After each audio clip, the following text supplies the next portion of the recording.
report about global population and mobility, a cultural perspective. My topic is all about global city. We hear a lot of talking these days about so-called global cities. But we as in a global city, Saskia Sassen later wrote a book on a global cities book in 2001. Truth, global cities work dates back on over decade prior to that book. She gave a definition that has long struck with me. In short form, in the age of globalization, of the activities production are scattered on global basis. In global cities, the economic production in globalization, the process is work over around the world. Number 2, this complex globalized production networks requires new forms of financial and producer services to manage. Then, these services are often complex and require highly specialized skills. Those they are subjects agglomeration economics, then cluster in a limited numbers of cities. Limited number of cities is have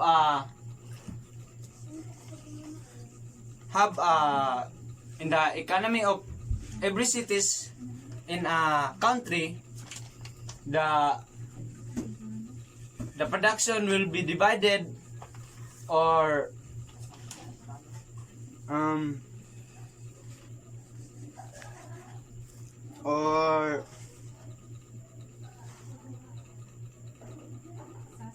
they are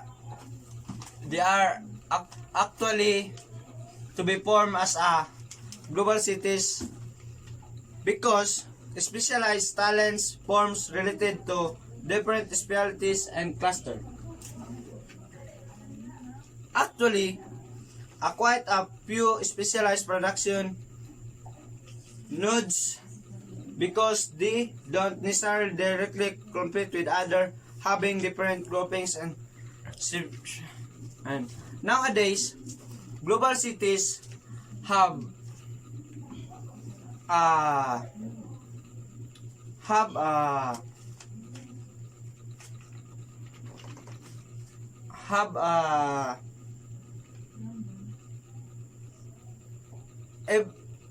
every group that every cities that make cities more to be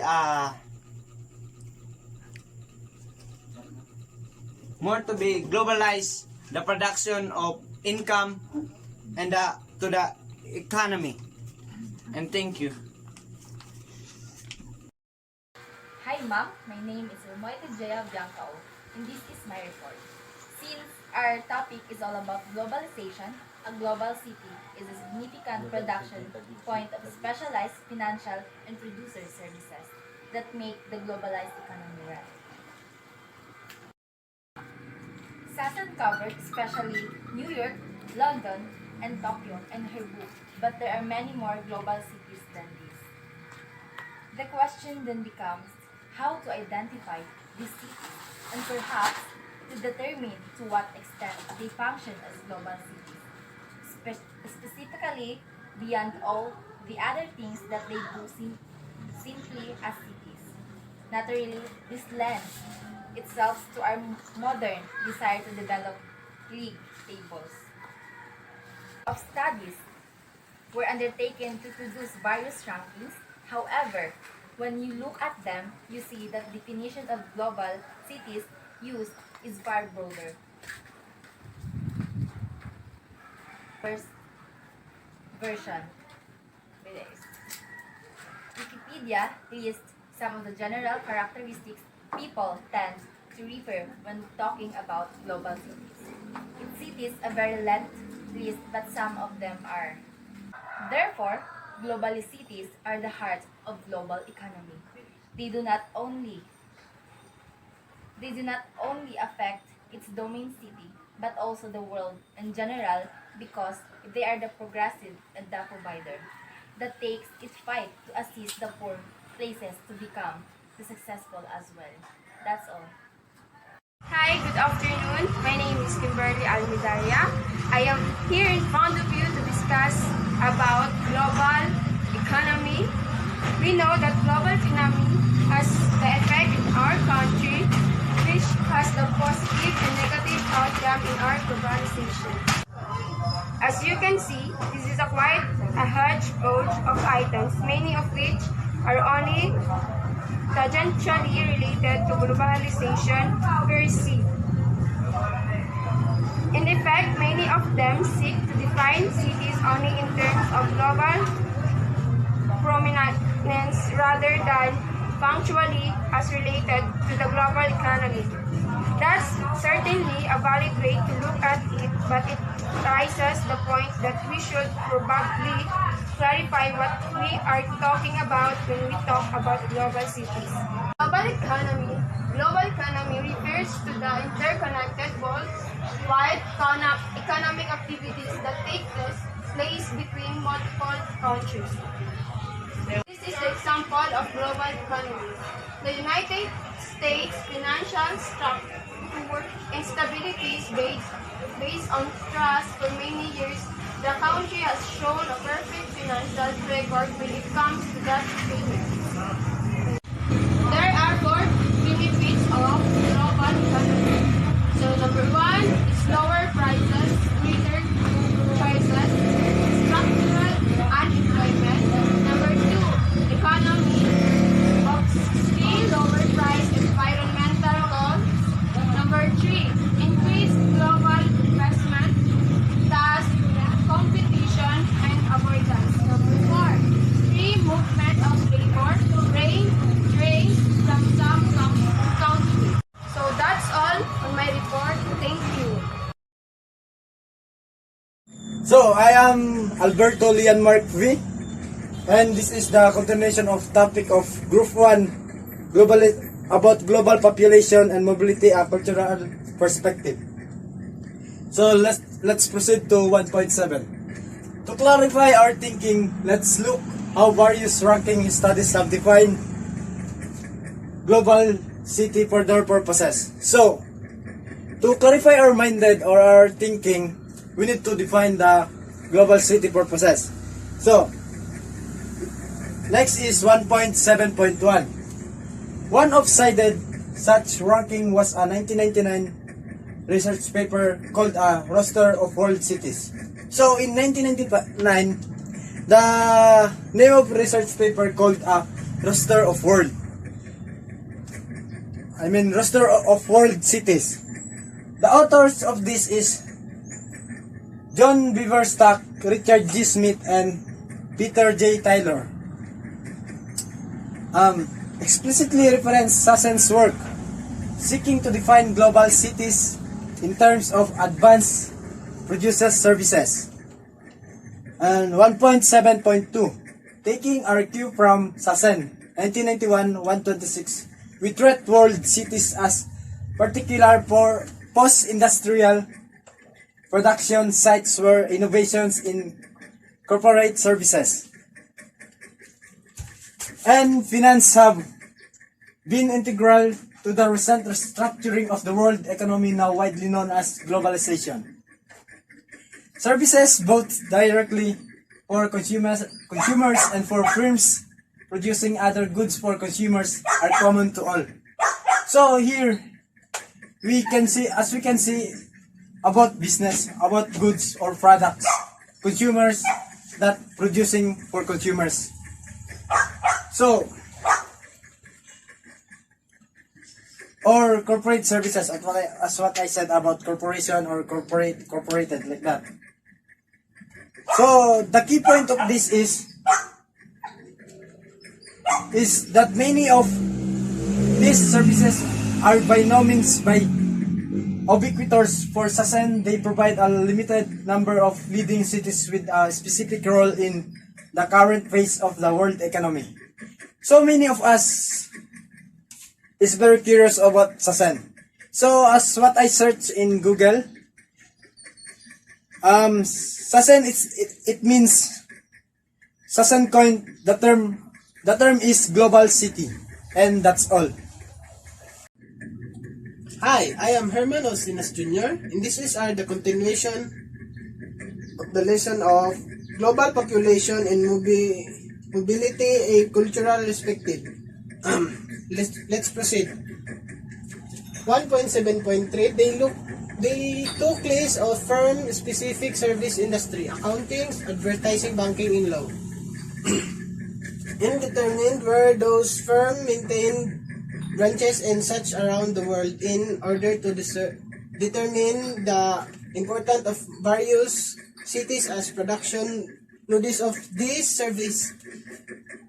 This has some weaknesses in that it doesn't necessarily distinguishes whether say a particular accounting firm is doing routine type work of the short accountants have always been doing or performing advanced work of a type specific to globalization, but it at least tries to derive lists related to the production of service.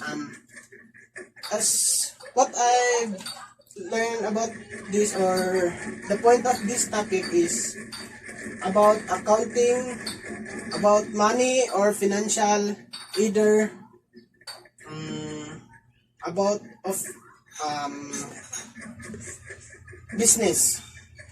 Okay, let's proceed to 1.7.4. As the global city concept grow in popularity, various others organization enter the fray. Most of these newer lists take a very different, as much broader approach, closer to the Wikipedia type list or characteristic rather than a SASEN-like definition.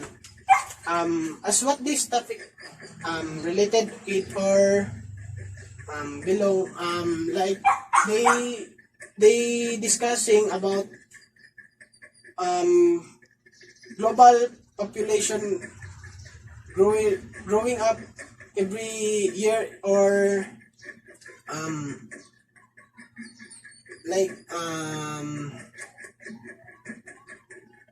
closer to Wikipedia, and that's all.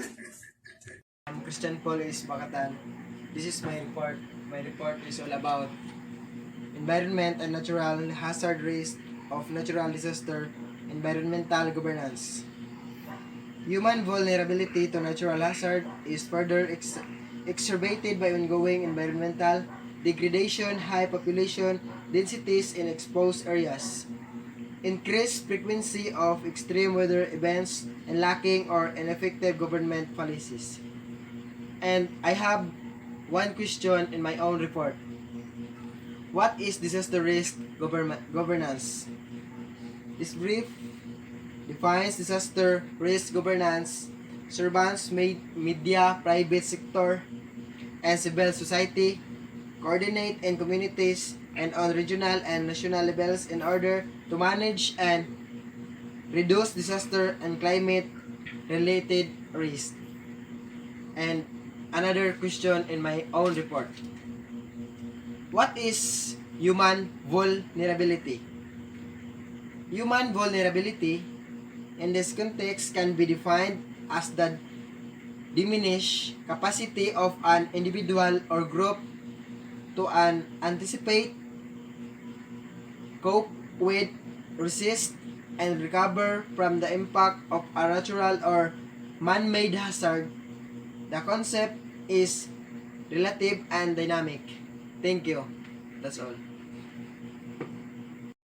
Ma'am, good classmates. I am Ivan Casabona. I belong Group 1, the population, global population our topic. Our topic is all about global demography.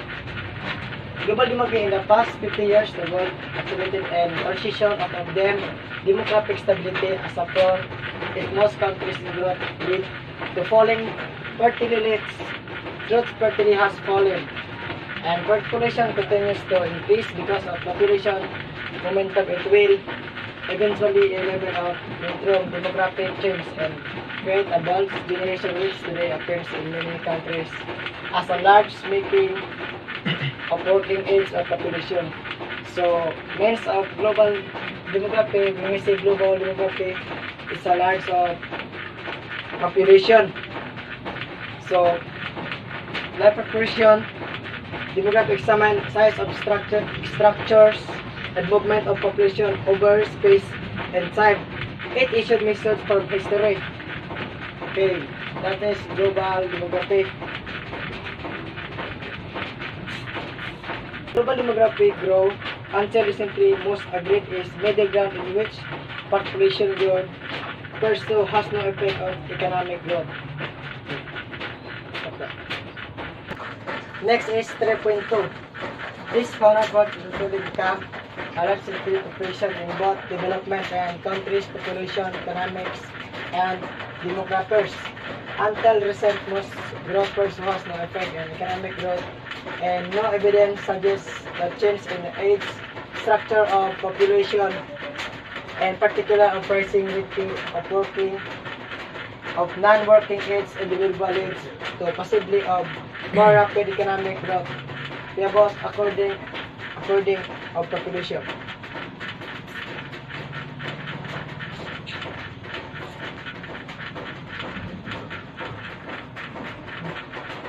This global 52.2. Global will eventually become a large elderly population in both developed and developing countries. So middle ground and rich population growth pursue affect economic growth. And so this day the country population continues to grow. So that's all, ma'am. Thank you. It is also interesting to see what was included versus not included in quality of life type ratings.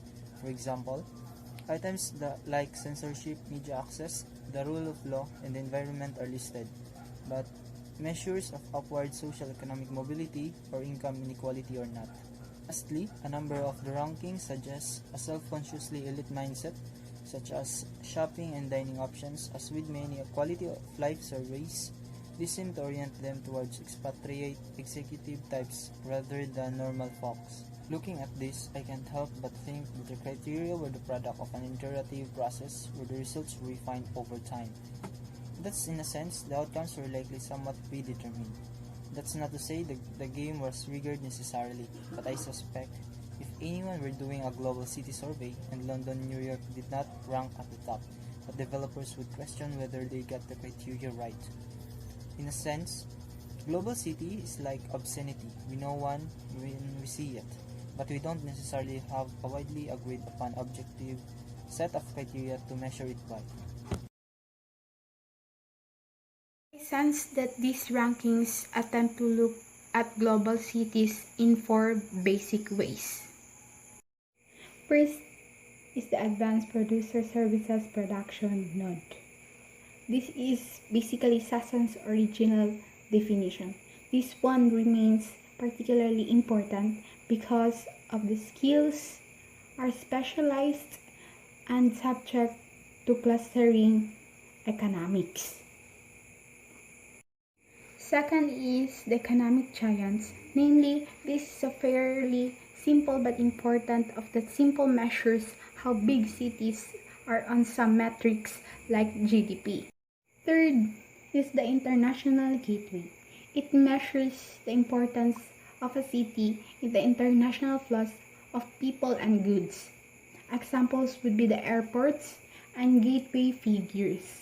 Lastly, political and cultural hub. An important distinction should perhaps be made between hubs that may be large but of primarily national or regional importance, and those of truly international significance.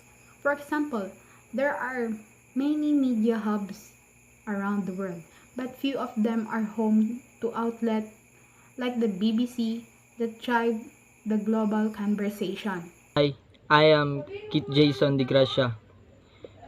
My report is the continuation of what my groupmate discussed. So, migration. Migration is about transferring from the place of birth into another country. Migration includes the adoption of others' culture, way of style, and practicing their way of living. But it is somehow practiced or not depending on the persons migrating on the other country. Its given example is about the provided year that a certain country decides in order to become a citizen of a country where you migrated. In developed countries, permanent migrant, depending on the years of being a citizen, and would not think of coming back to their residence. Unlike those, temporary migration will likely to go back on their place because they only migrated for school purpose, employment, and etc.